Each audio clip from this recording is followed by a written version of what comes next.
You cannot fathom the conditions in which I'm working. Okay, let's do the intro.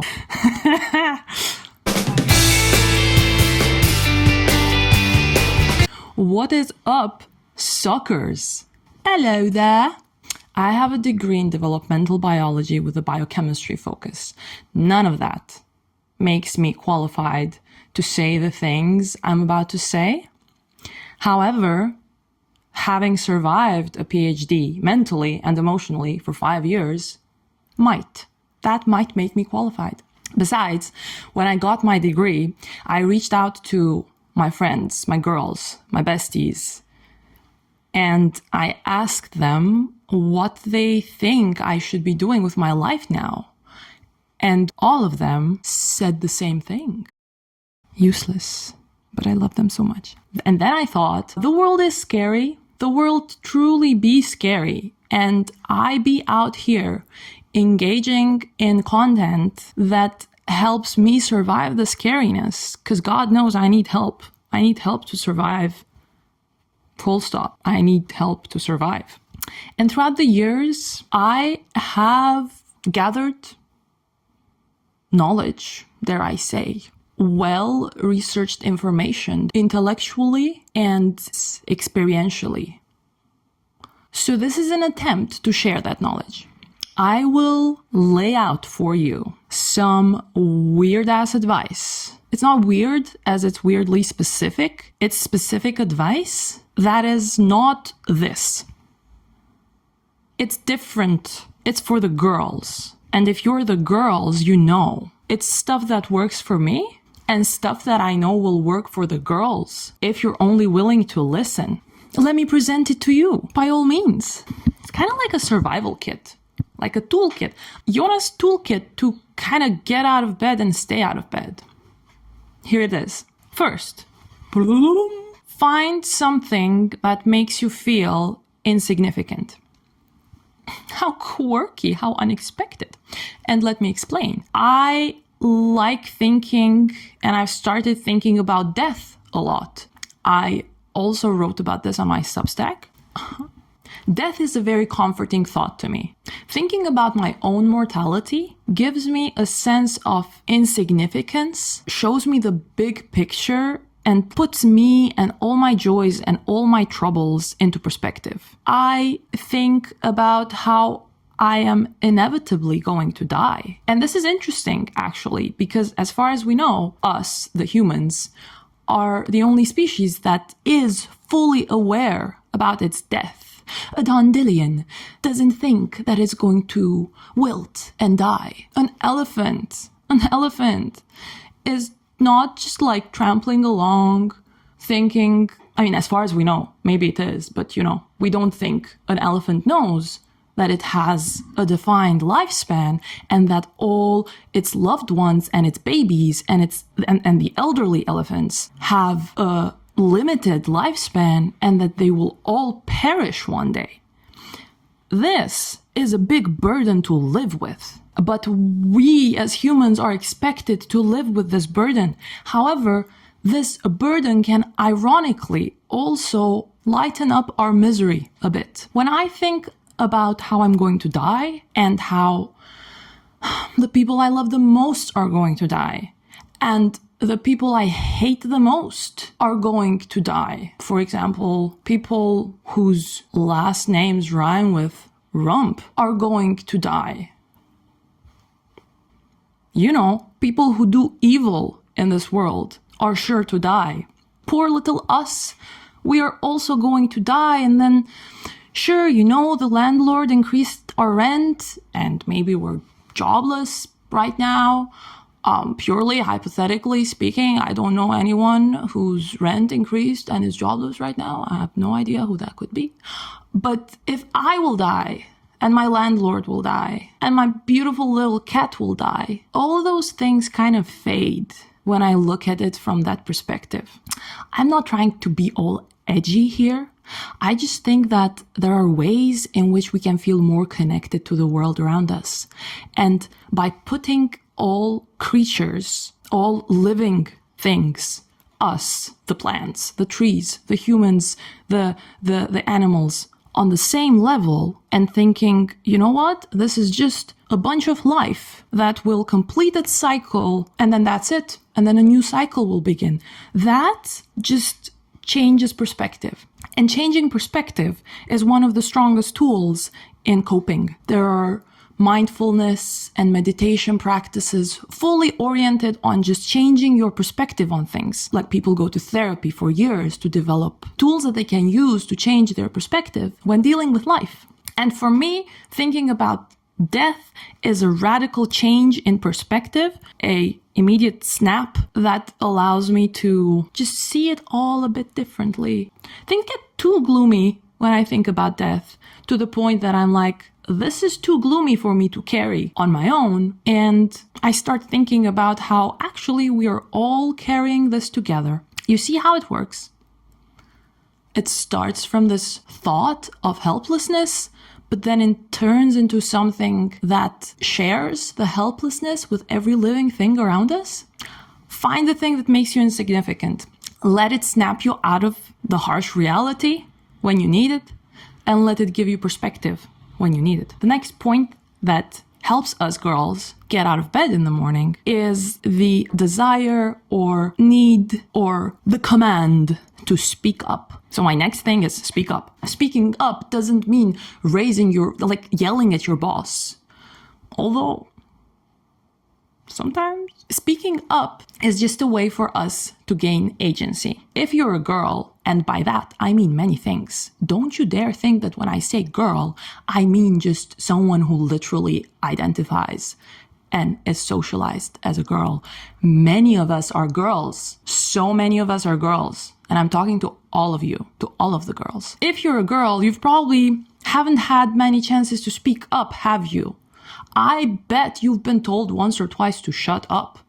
I bet some of that nastiness, some of that crustiness that doesn't let you feel good about yourself is just your inability to say, this sucks, and I feel angry, or I feel bad about things, or I feel like I'm being treated unfairly. Oh, God forbid you say that. God forbid you speak up about being treated unfairly. I'm not saying that you need to make a show out of it. This doesn't have to be dramatic at all. It could be a diary entry. There are many small and big acts of reclaiming agency, but it has a lot to do with your voice and with you using that voice. And not just vocally, you can use it in any way you want. You can create something that really, truly depicts your feelings. You can speak up for someone if you have it in you. Sometimes just expressing your feelings to no one, but just finding a way to express them, that's speaking up. That's speaking your truth. I think we shouldn't underestimate the value of having agency, how healing that is. Yeah. And now, in true quirky girl fashion, we shall read a poem. Because what would this be? How could this be for the girls if there's no poem? Yes, it's a beautiful poem by Audre Lorde. I feel like it really depicts what it means to speak up, how useless it can be, like how useless it can feel, like you're talking to no one, you're not giving a speech, you don't have a platform. But what if, even without an audience, you found a way to say what's in you? Your voice doesn't have to be loud. You just have to hear it now and then. You just have to be reminded of its existence. Okay, let me. And when the sun rises, we are afraid it might not remain. When the sun sets, we are afraid it might not rise in the morning. When our stomachs are full, we are afraid of indigestion. When our stomachs are empty, we are afraid we may never eat again. When we are loved, we are afraid love will vanish. When we are alone, we are afraid love will never return. And when we speak, we are afraid our words will not be heard nor welcomed. But when we are silent, we are still afraid. It is better to speak, remembering we were never meant to survive.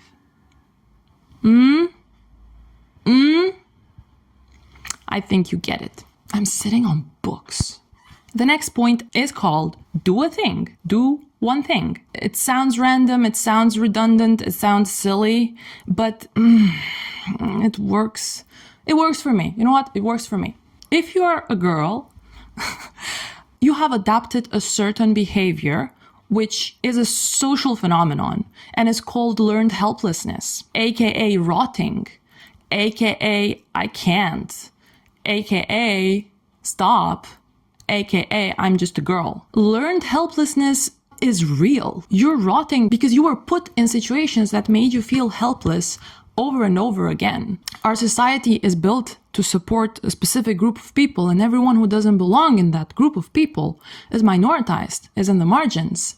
And a lot of us are in those margins. And when you're there, the system, the bureaucracy, the institutions are not designed to work in your favor. And when they're not working in your favor, over and over again, you feel powerless, you feel helpless. And when you feel this chronically, at some point, you just wake up and you're like, no, I feel like rotting today. Maybe nothing specific happened. However, something specific did happen. Maybe not that day, but in all the years that you've been alive, over and over again. So learned helplessness, right? And there's only one thing that we can do. There's literally one thing that works against learned helplessness, and that's action. And the action doesn't have to be dramatic. Can be, let's call it active or passive. Let's talk about the passive things that you can be doing. Doing one thing the passive way. Now, this is me kind of talking about self-care, but I'm not talking about self-care. I am saying here, girl, you need to keep on surviving.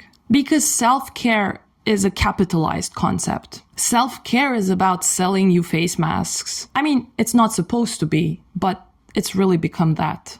And it's about selling you yoga mats and fucking vibrators for your face. If you think about yourself and your existence as a political act, just by merely existing and being out there in the world, you are spreading diversity. You are showing your unique self in a world that wasn't designed to support your unique self. That is already very valuable, and you need to keep on doing that. So you need to keep on surviving. You keep on surviving by taking care of yourself. And I feel just incompetent to tell you how to personally take care of yourself. For some people, it's like kickboxing. For some people, it's taking long hot showers. For some people, is talking to their friends. What classifies as caring for yourself? I need you to go and figure that out. Maybe I can share what works for me. Self-care for me, cleaning my environment, resting, like sleeping a lot, not having that feeling of sleep deprivation. Self-care, it looks like moving my body a bit. Moving my body. There are different tools that you can use. I think the important thing here is the idea that this is not just self-care, but this is you working towards a bigger cause. And I think that's way more influential and important than just being like, how can I make my skin smoother in an attempt at self-care? This was the passive way of doing one thing. However, there's also active ways to do one thing. Now, active is different. Active requires more from ourselves. And often we're not taught to express or our is diminished, is pressed, is suppressed, is oppressed. So how do you connect to your when the is not there? I should stop making that noise. How do you connect to your drive when your drive isn't there? Here's something that works for me. Think about it as audacity and not courage. We can't always be brave. But mostly people put themselves out there and do actions if they have the audacity. Imagine you're a man, girl. And if you are a man, then just keep being yourself, baby girl. Just have the audacity. Don't be brave, don't be strong, don't be fearless. Just have some audacity to say something, do something, create something. Make a video of yourself talking in your shitty phone camera and post it on the internet.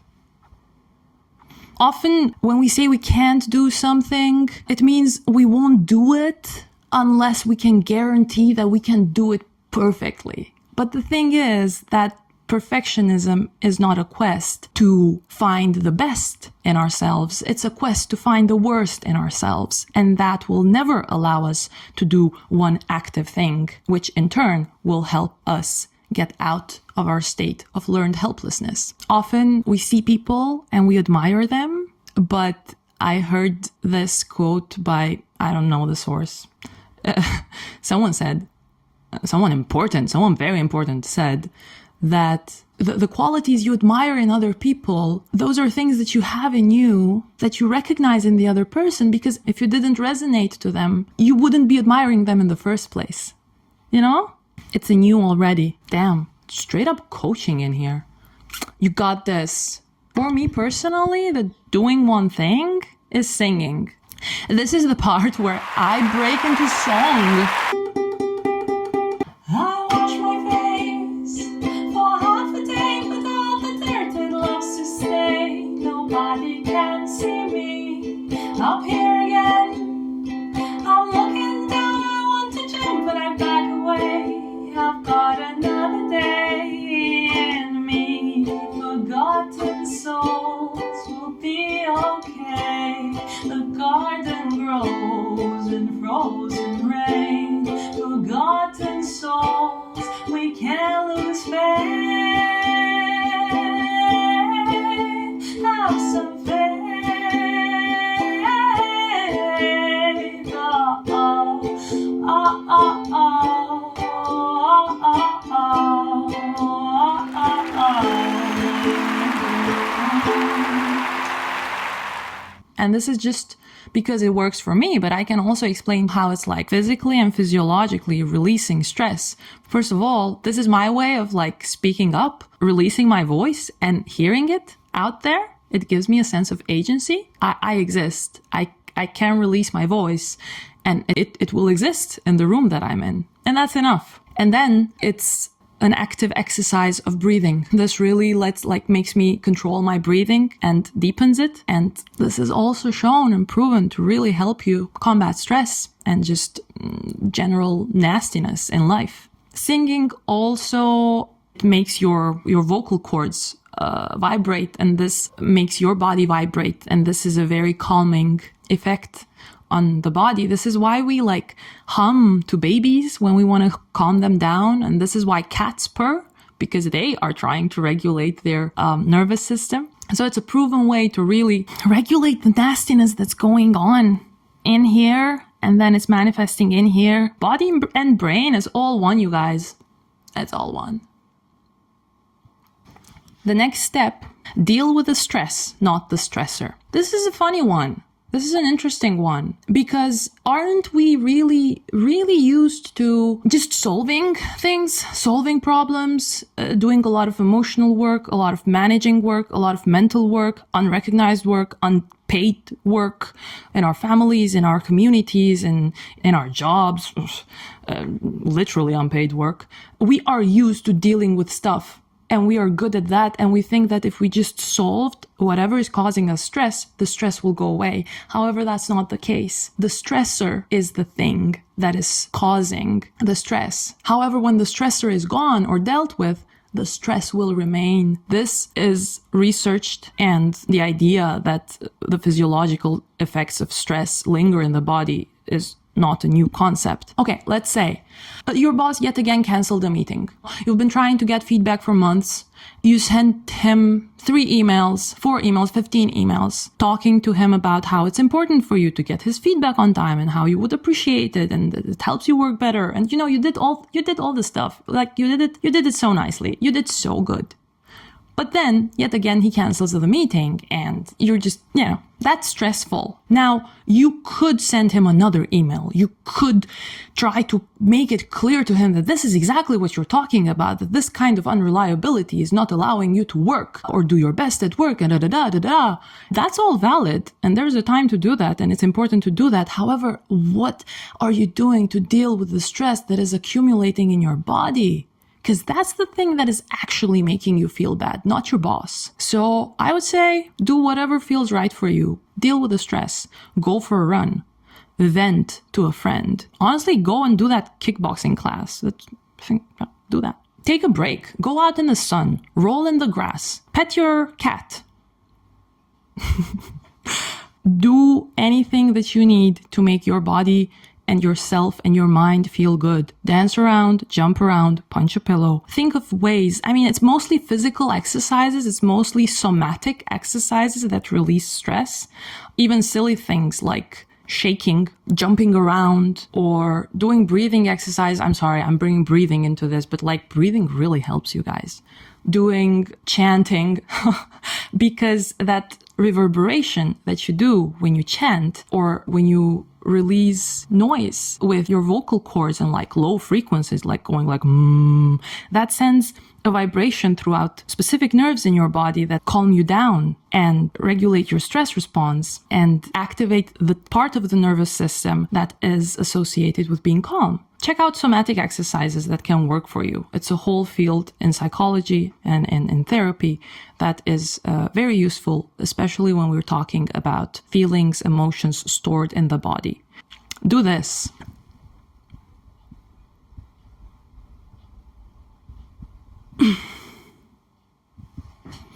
Look, I feel better. Okay, clench your body intensely, all your muscles, for as long as possible until you feel stress all over your body, tension, and then release. Just pretend you're pooping, pretend you're clenching your whole body to poop, but then don't poop, then release your muscles. Now what this does is it trains your body to go from an activation of your sympathetic nervous system, which is activated when you're tensing, you're clenching up all of your body, and that's the fight or flight response. That's like the stress. That's how it would feel like if your body was under stress. But you're doing this voluntarily, right? So then after that induced stress response, you immediately go into full-on muscle relaxation. This signals to your body to now activate the parasympathetic nervous system, aka the rest and digest, aka the chill part of your nervous system. And this switch creates a physiological and a nervous change that trains your body to know how to go from stress to relaxation. It looks silly, but this is as close as I'm going to get to telling you to exercise. It does good things to your body. And on that elegant note, I will stop talking. Do you think this was helpful? Or have I made a fool out of myself? The thing is, I've already made a fool out of myself before, so I have nothing to lose.